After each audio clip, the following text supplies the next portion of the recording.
In this example, we have a function call.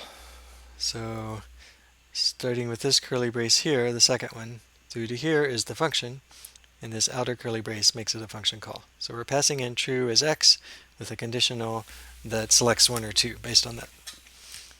So as we've seen in the previous slides, this whole function has type bool arrow num. The argument expression has type bool. So should the whole function call have a type? Well, bool is the argument, the function expects a bool, it'll give us back a num intuitively. So yes, we're going to say the whole application gives us back a num.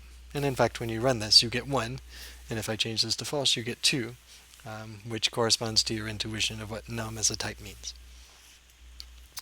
Here's another example. Here I've got x as a bool. It's the same function as before, but now instead of true, I've got 5.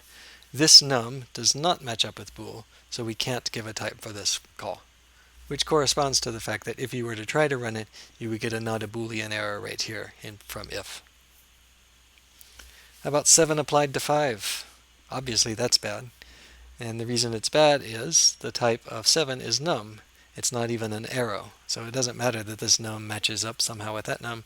We need an arrow over here for it to make sense at all. So there's no type for that expression either.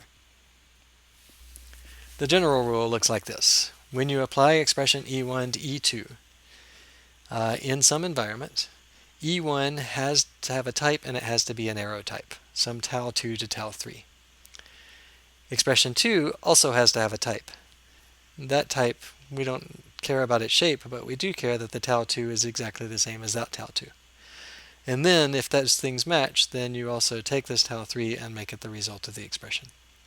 When you apply a function from tau2 to tau3 to a tau2, you get a tau3 back. And when we fit that first example into these rules, it looks like this. And now really this tree that shows that bool arrow num, you could keep drawing that up there, right? But we did it before. True in any environment as type bool. Since this bool matches tau2, and tau2 is also used over here, matching that bool, tau2 is consistently bool, then num must be tau3, and so the result tau3 is just num.